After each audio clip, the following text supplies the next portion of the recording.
เดี๋ยวเราจะไปเข้าป่ากันวันนี้ข้าวฟืนแซ่บ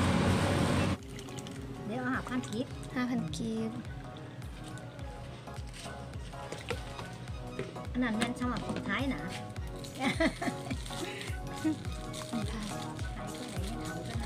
ทานเท่าข้าวฟืนเป็นเท่าแซ่บแซ่บติดใจกินแบบกลายไปทางนี้แล้วหมักมาแวะกิน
สวัสดีมาพบกับบุญตาอีกแล้วเนาะวันนี้บุญตามาลองไม้กันสั่นครั้งทำอิฐเลยเข้าป่าอีกแล้ว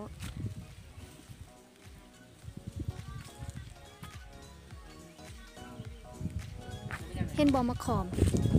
นี่บุญตาพาบุญตามาเข้าป่าอีกแล้วเนาะลองใส่ไม้กันสั่นครั้งทำอิฐเลยบุญว่าจะโอเคหรือบอนะก็น่าจะโอเคอยู่ให้เบิ่งบรรยากาศอันนี้บ้านกุ้ง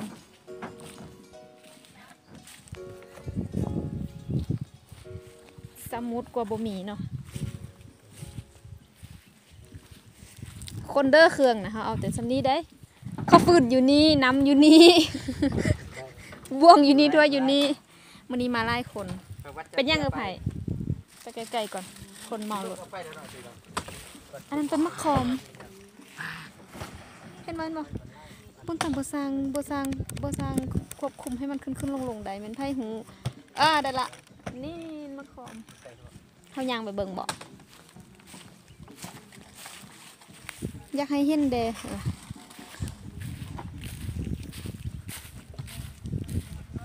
น่าจะไปเบิ่งมะขามนะว่ามันสุกหรือบ่บุหัวจะได้ยินเสียงดนตรีเขาบ่เพราะว่าอยู่ข้างๆนี้เขาเปิดเพลงเชื่อมีมะขามแต่ว่ามะขามบ่สุกอยากจะพาไปเบิ่งอันสุกไปเดี๋ยวเฮาไปนำเขาเจ้าเนาะเขาจะพาเฮาไปใส่มื้อนี้คิดว่าจะมาหาปลาเก็บผักสุบแล้วก็อาจจะได้ซ้อนแล้วก็เก็บไข่เนาะเพราะว่ามื้อนี้ให้มานำบุญตาคิดไปเองหรือบ่เนาะแต่บุญตารู้สึกว่าใส่ไม้กันสั่นแล้วมันเฮ็ดให้อันวิดีโอมันชัดเจนกับเบิ่งแล้วมันคือมีความคมสัตว์ไล่กลัวตอนที่บุญตาบ่ได้ใส่ไม้กันสั่นเนาะเพื่อนก็จะเปิดเพลงอยู่เท่านั้นอันต้นมักเตนกินได้เพื่อนๆกับน้ำกับก้อยกับเจียวไปแหละย่างไปมั้ยน่ะย่างไปทำใจนะทีมงานคนเครื่องบ้าดูเบิ่งเอาเปเครื่องดูกบพอดีกันละเด้ดูนี่กับบักอะไร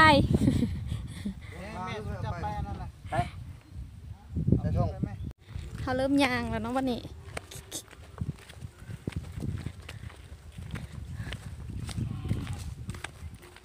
งัว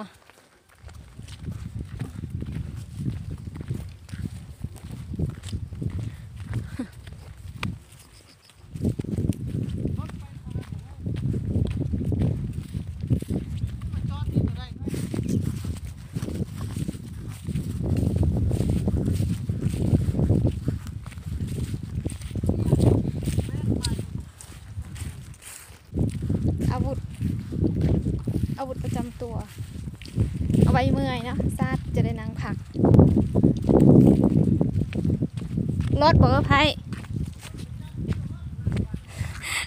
จักเมาหลุดจักจียางมันจะมีปัญหาเรื่องอันปรับมันขึ้นมุ่นลงนี่นะบ่สร้างเหตุว่ะ ซ้อนปลาพันธุ์แล้วก็เก็บไข่เก็บผักสุกให้เบิ่งกันเนาะเสาท่าอภัยบ่แล้วดูล่ะอันนี้ยาคิโลพุ่น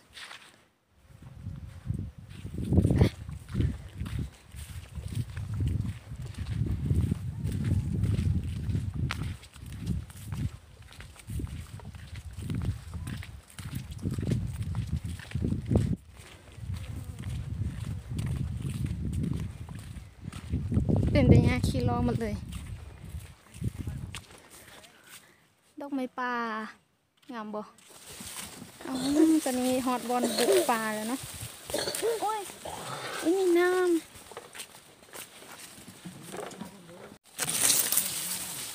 ำเป็นทางน้อยหน่อย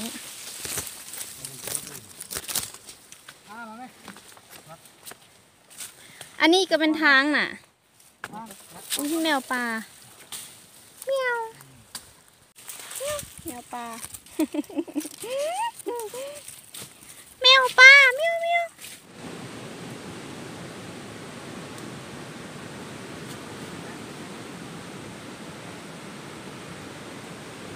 หลังจากที่เดินทางมาตั้งไกลน้ำบุญตาก็มาฮอดแล้วเนาะทาใครเป็ดกำลังเอาเครื่องไว้นะได้ยินบ่เสียงสาดเป็นเสียงน้ำบุญตาไปเอาเครื่องไปไว้บนผักนะตะกี้มันเอาไปได้ถ่ายให้เบิ่งเนาะตอนยางมาเพราะว่าเส้นทางมันลำบากเลยไปได้ถ่ายนะ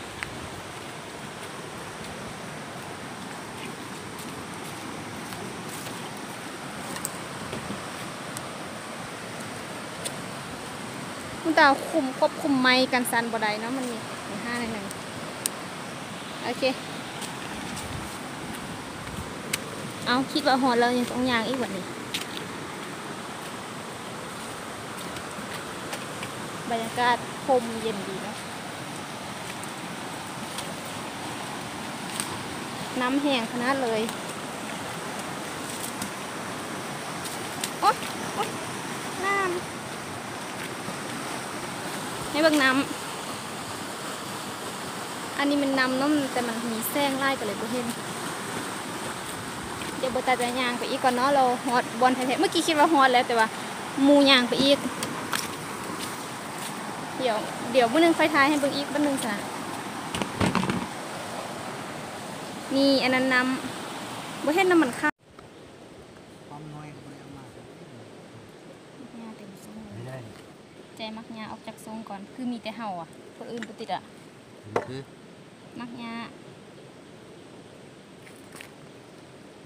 มันขาย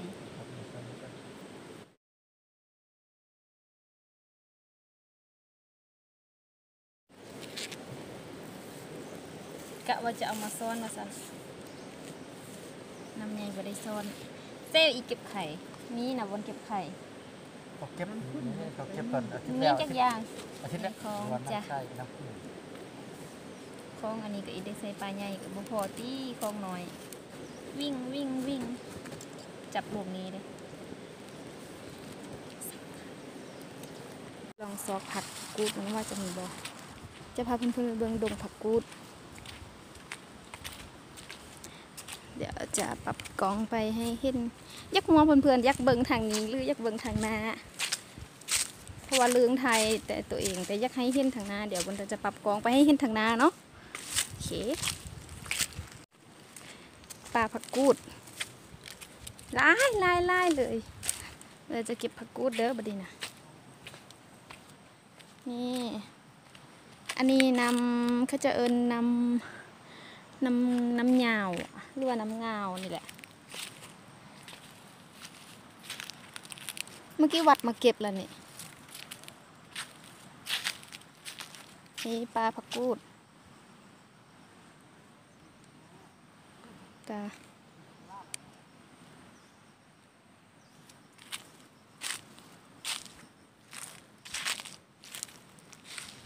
อันนี้แต่ก่อนนำน่าจะขึ้นฮอตถึงเนาะนำจะขึ้นฮอตถึงนี้แล้วก็อันไม้มันไล่มาค้าง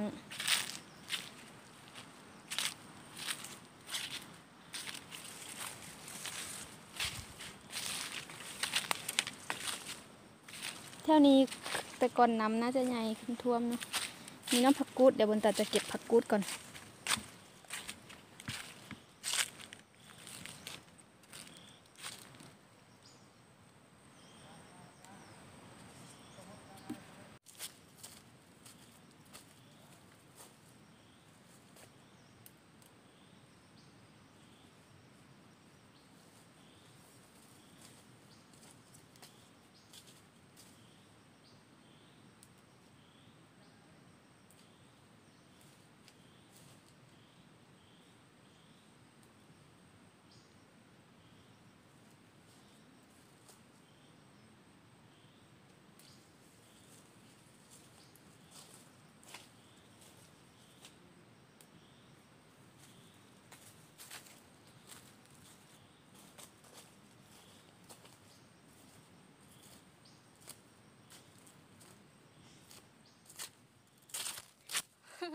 ได้สำนี้